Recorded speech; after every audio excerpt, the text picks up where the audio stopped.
This week on Reverberate, we're wrestling with what it means to live free in Christ while caring for those around us. Paul tells the Corinthians he would give up meat rather than cause a brother to stumble. Yet here in Galatians, he fiercely resists anyone adding law to the gospel.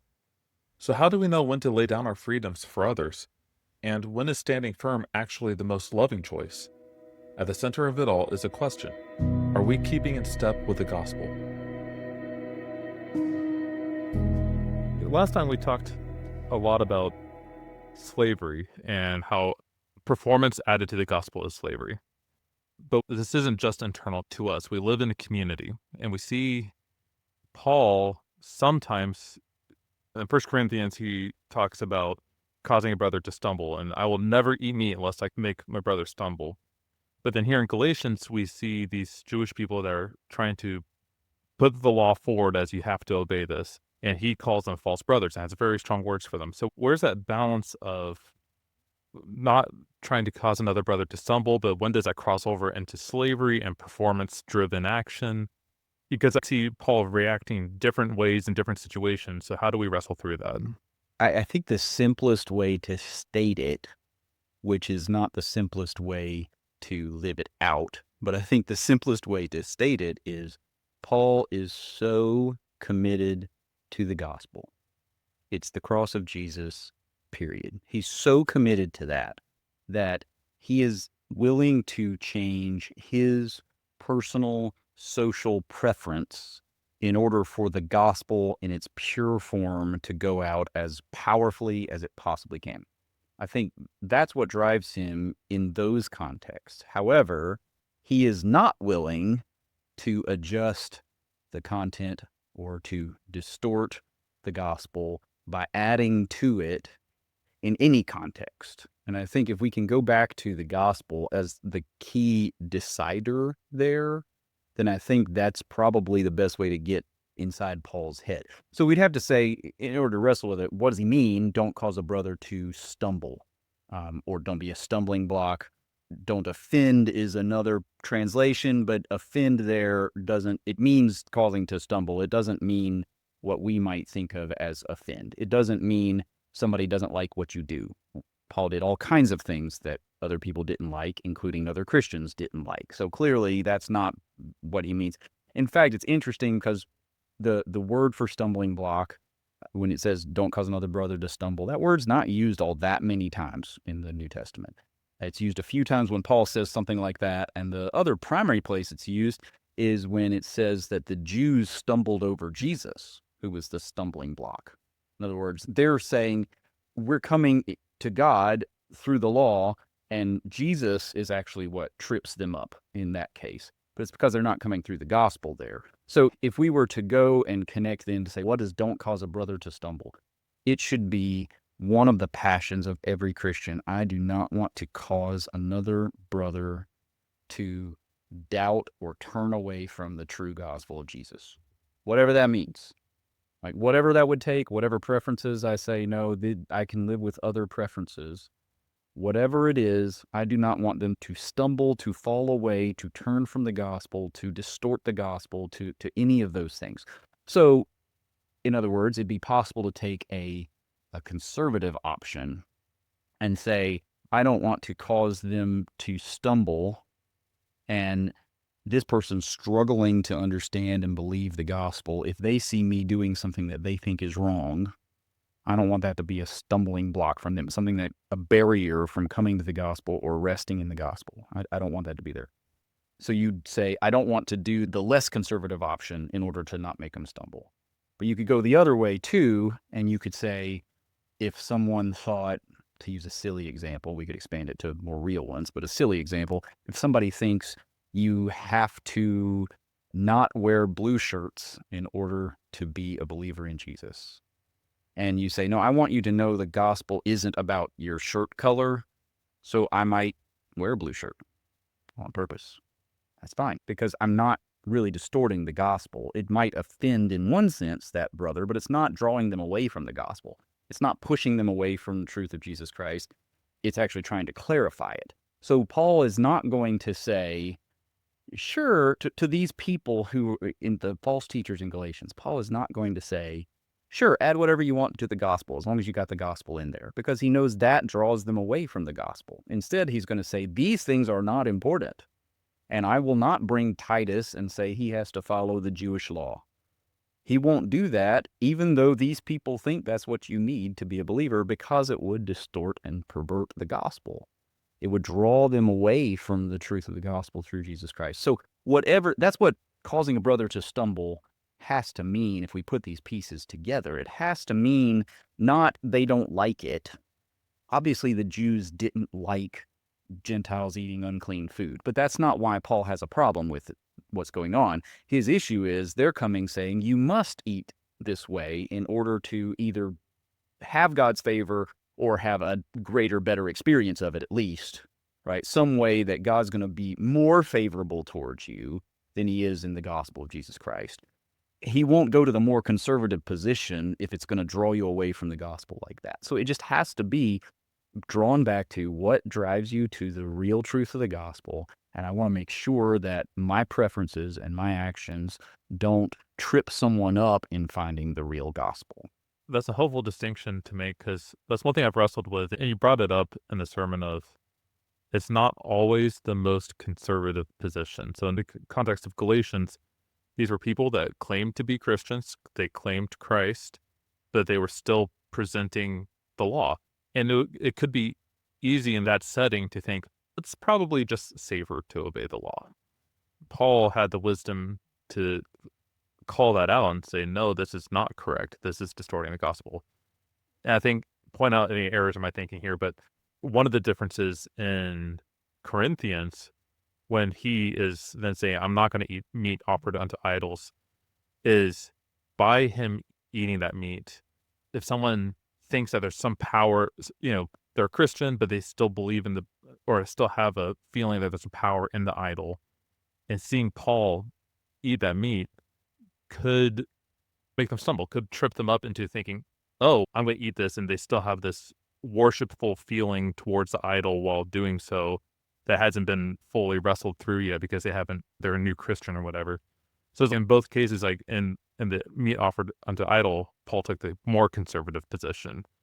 And here in Galatians, he's taking what you could argue is a less conservative position, but both of them are pointing to the gospel. The Judaizers would definitely have said this was a more conservative position that they were taking, and they were calling Paul to that. Yeah, I think sometimes what we need to do maybe is just take the conservative or more conservative, less conservative.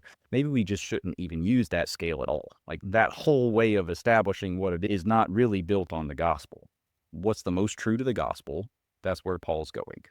And if you communicate in a way that says, I'm going to manipulate God's favor for me by doing these things, then Paul is 100% going to stubbornly not do that.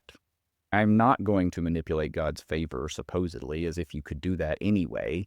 I'm not going to do that just because it makes you uncomfortable that these Gentiles don't eat like Jews. Because God has already given the gospel in a way that it doesn't require that. It's unmerited favor through reliance on Jesus alone. So he's going to drive you to the gospel over and over. And that's the point of what makes a brother stumble or doesn't, is does it make them stumble from trusting in God through the gospel of Jesus Christ? Not does it make them stumble by their cultural practices looking a little different than someone else's. That has nothing to do with it. Paul's not even interested in that conversation. He's just saying, if my eating food offered to idols, and notice in that verse in 1 Corinthians 8, he says, if food makes my brother stumble. So he's not saying it's possible someone somewhere might stumble because of this. He's saying that I know if I eat this food, it at least has a strong possibility here of causing this brother. If food causes a brother that I know right here, I know this could be a real problem for them trusting in the gospel, then I do not want to go anywhere near it. But it's for them trusting in the gospel. It's not they just happen to not like it.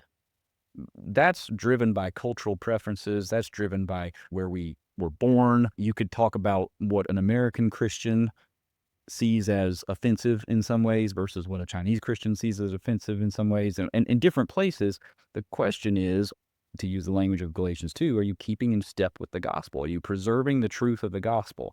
He is not going to cave to the more conservative position, supposedly.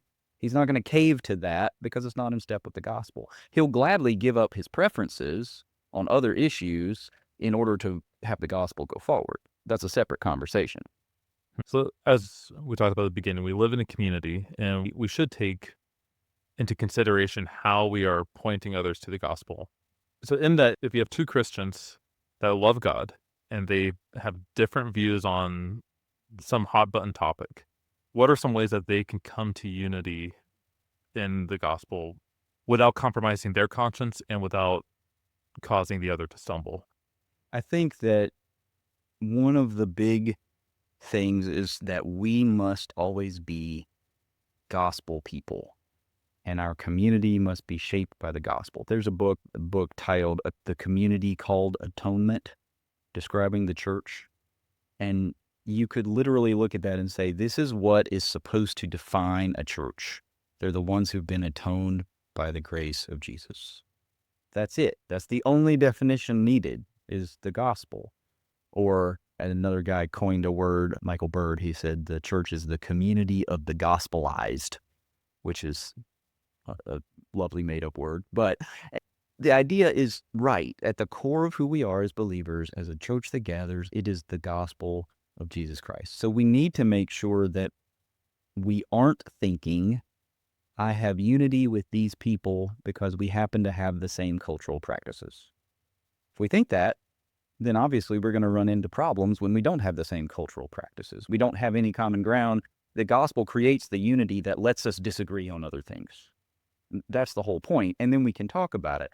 And it isn't that hard unless one or both of the parties involved treat it as if this is necessary. So if somebody says, you have to dress in this way when you come to church in order to have favor with God. Most people wouldn't say it that way, so you could soften it a little. You could say, you have to dress in this way because that's just what good Christians do. We really know that you're a good Christian because you show up looking like this. As soon as you say that, you've already undermined the gospel because you're making it a requirement for the favor of God or for the fuller enjoyment of favor of God or something like that. You created James 2 kind of language. There he's talking about rich and poor, but partiality. You've created levels of this person has more favor of God because they look this way, and this person has less favor of God because they don't look that way. You've already taken the gospel as not the center of your unity. So then when you're trying to talk about it, you're not operating from a place of unity, really. If you have the guy who says, I want to dress up really well, and the person who says, I'm dressing more casually, if they say, we're really united by the gospel of Jesus Christ, they can have all kinds of really great conversations about why they choose to do that. One of them may say, I really feel like it's honoring to God for me to dress in this way, and I would really think God is worthy of that. This is the way I do it. The other one says, I really want to not have distractions, and wearing these more formal clothes really distracts me. They could both learn from each other's perspective, as long as the gospel's at the core and not perverted. If you distort the gospel, then you can't even have that conversation because one of you is looking down your nose at the other one. You don't really have God's favor. So the gospel has to stay at the center of what we're doing in order to do that. That's why anytime you make a statement that sounds like no real Christian would do such and such, right? Unless what's at the end of that sentence is about the gospel, you're adding to the gospel in some way. You could take examples like no real Christian could vote in a certain way. You've just added to the gospel. And that's going to be a hot button issue that you have a hard time persuading anyone, talking with anyone about it. If they have a different view, it's going to be really hard to work through. Instead, if we start saying, we're real Christians who are united by the gospel, now here's the principles and reasons why I act like I do, then we can sharpen one another. Before that, we're just hurting one another. That doesn't help. So we need the gospel at the core, and then talk about the hot button topics. I think we're so afraid of them because we're so used to them being the core of our unity. And if the gospel is the core of our unity, then we can disagree, and we might even persuade one another on different points. That could be a good thing. Yeah, I would say that's right. With the gospel, being right on the gospel and wanting to protect and guard the gospel, also just making sure you have love. love for the brethren, love for God, and love for the brethren. I think when true love's there, love covers a multitude of sins. But even beyond that, you're going to voluntarily lay down your life for other people. And so if something is going to violate someone's conscience and really cause them to sin, it's going to tempt them to go against what God wants them to do, then if you love that person and you're more concerned about loving them than just being right, what you think is right, then you're going to honor that. And you'll find even you giving up your preferences for that sake. And when you do that, what's really sweet is you could still be honest. So if you're in a situation where you are trying to honor the weaker brother and you're refraining from a liberty you really believe you have, you can just say that. You can imagine being a weaker brother and you pick up Corinthians and you read, oh, I'm the weaker brother. But nevertheless, Paul is still doing the act. Like you're saying, oh, okay, he's following through. He didn't put a stumbling block in my way. But at the same time, he's giving his reason for it. Do you see what I'm saying? I think that would go a long way because it actually exposes several things. It reveals there's disagreements about how much liberty a Christian has, but it's actually prioritizing, I love you in this situation. And it's doing it in a way that makes the gospel shine because it's saying, while this is important enough in your life, so I don't want you to violate your conscience and you be frustrated in your walk with God or those things like that cause you to sin. It's a way of saying, hey, but look, this is not the glue and the bond that binds us together.